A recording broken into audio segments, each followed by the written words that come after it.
আসসালামু আলাইকুম। তোমরা যারা নার্সিং পরীক্ষা দিবা তাদের প্রতি বছর নাউন থেকে প্রশ্ন এসে থাকে।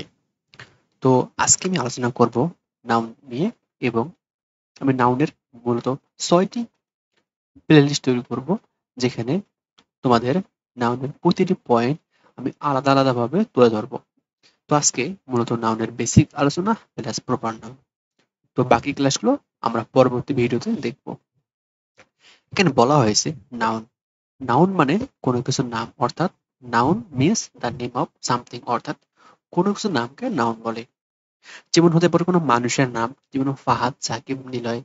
কোনো দেশের নাম, বাংলাদেশ, ইন্ডিয়া, জাপান, বা কোনো গোত্রের নাম, যেমন মানুষ, ওম্যান, লায়ন, ট্রি। বা কোনো বস্তু বা পদার্থের নাম, ওয়াটার, উড, গোল্ড। অর্থাৎ কোনো কিছুর নামই হলো নাউন। তো আমরা নাউন সম্পর্কে একটু বুঝলাম। তো নাউন সম্পর্কে কিছু আমরা গুরুত্বপূর্ণ তথ্য জানবো। দেখো, নাউনকে বলা হয় নেমিং ওয়ার্ড, অর্থাৎ নাউন দ্বারা কোনো কিছু নামকে বোঝায়, তাই নাউন হচ্ছে নেমিং ওয়ার্ড। এবং ২ নম্বর পয়েন্টে আমরা দেখবো যে শিরোনাম হিসেবে সহজে শিরোনাম হিসেবে বসলে যে কোনো শব্দের নাউন হতে পারে। যেমন the word verb is noun, the adjective word is noun. অর্থাৎ যে noun, word, noun, pronoun, verb, এগুলোকে নেমিং ওয়ার্ড বা এগুলোকে নাউন বলা হয়। এগুলো হচ্ছে কোনো কিছুর নাম, এটাই এখানে বোঝাতে চাইছে।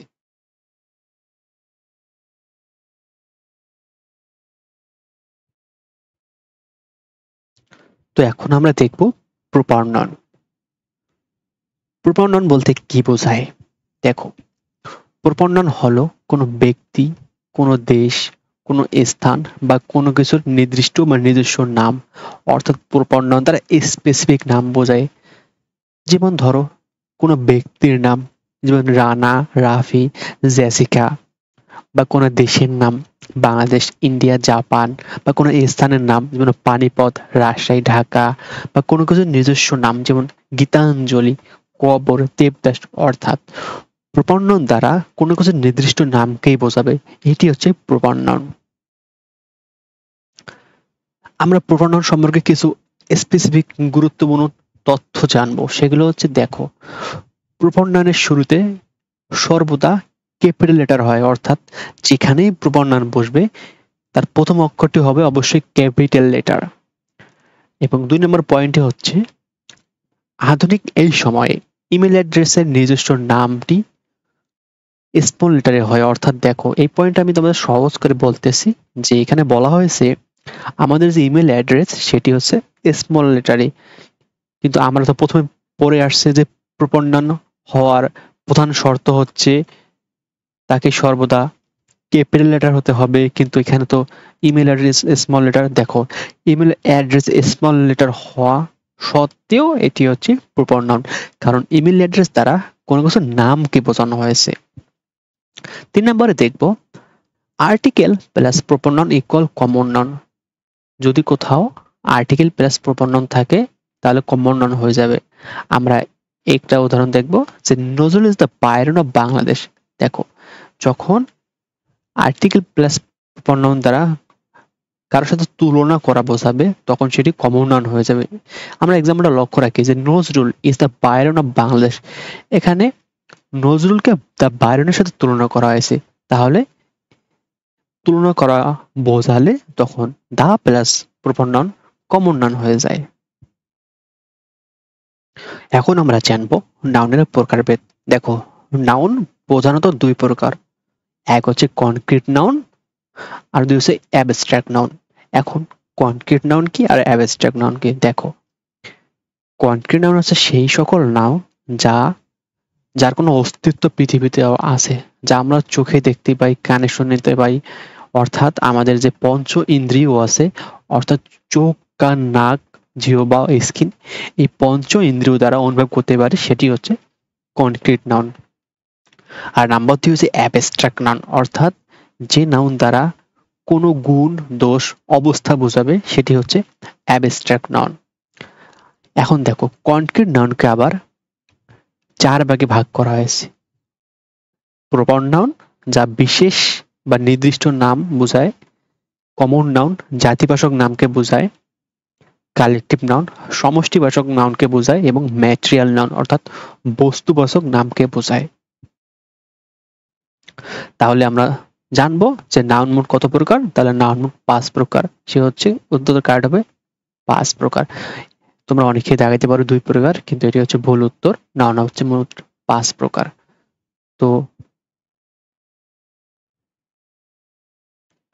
নাউন প্রধানত যে 5 প্রকার সেটা কি কি দেখো, এখানে বলা হয়েছে নাউন প্রধানত 2 প্রকার অর্থাৎ নাউন কনক্রিট নাউন ও অ্যাবস্ট্রাক্ট নাউন।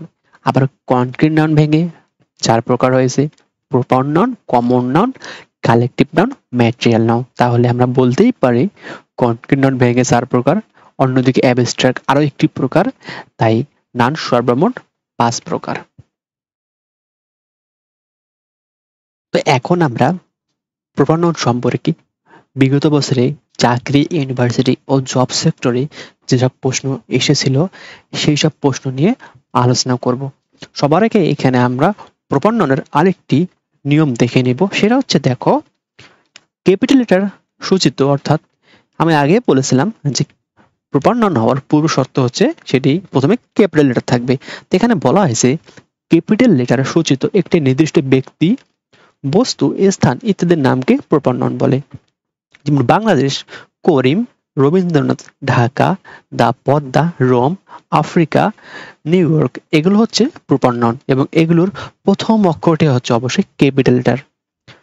তারপরে উদাহরণটা দেখব। সাধারণত প্রপার নাউনের পূর্বে দা বসে না, অর্থাৎ প্রপার নাউনের পূর্বে দা বসে না, কিন্তু নদী, সাগর, মহাসাগর, সংবাদপত্র, জাহাজ, এরোপ্লেন, ট্রেন, বিখ্যাত অট্টালিকা, পর্বতমালা, দ্বীপপুঞ্জ, মরুভূমি, ধর্মগ্রন্থ, দিক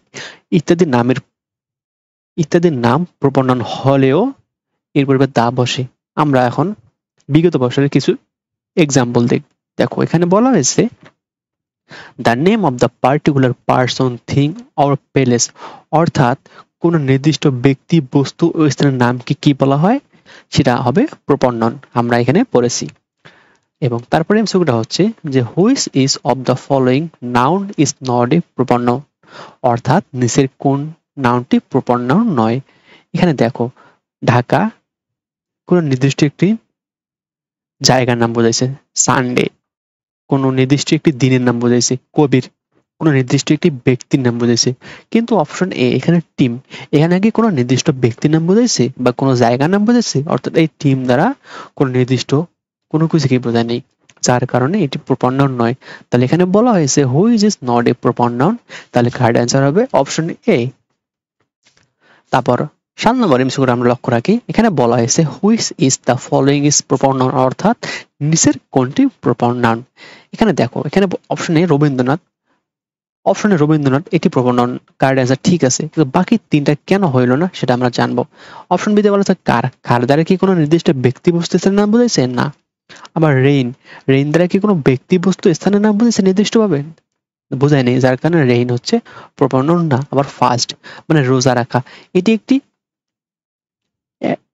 অ্যাডজেক্টিভ, যার কারণে আবার এই যে দা ফার্স্ট, এখান দ্বারা কোনো নির্দিষ্ট ব্যক্তি, বস্তু, স্থানের নাম বোঝায় নাই, যার কারণে এটিও প্রপার নাউন না। অপশন তারপর 4 নম্বর এমসিকিউটা লক্ষ্য রাখি। এখানে বলা হয়েছে যে the Padma is a river, choose the correct parts of speech of the underline word, অর্থাৎ পদ্মা কোন পার্টস অফ স্পিচ সেটা আমাদের বের করতে হবে। এখানে দেওয়া আছে প্রথমে যে collective noun, proper noun, abstract noun, না সরি, এখানে দেওয়া আছে collective noun, pronoun, abstract noun ও প্রপার নাউন। তাহলে নিজের কোনটি কারেক্ট অ্যান্সার? দেখো, দা পদ্মা দ্বারা নির্দিষ্ট একটি নদীর নাম বোঝাইছে, যার কারণে দা পদ্মা হচ্ছে একটি প্রপার নাউন।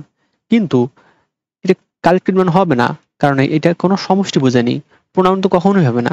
আবার অ্যাবস্ট্রাক্ট নাউন, কারণ দা পদ্মা তো দেখা যায়, এটা জায়গার নাম, নদীর নাম, কিন্তু অ্যাবস্ট্রাক্ট নাম তো অদৃশ্য কোনো কিছু বোঝায়, যার কারণে এটিও হবে না। তো ধন্যবাদ সবাইকে, আমরা পরবর্তী ক্লাসটি করব এবং পরবর্তী ক্লাসে পার্ট হবে কমন নাউন সম্পর্কে।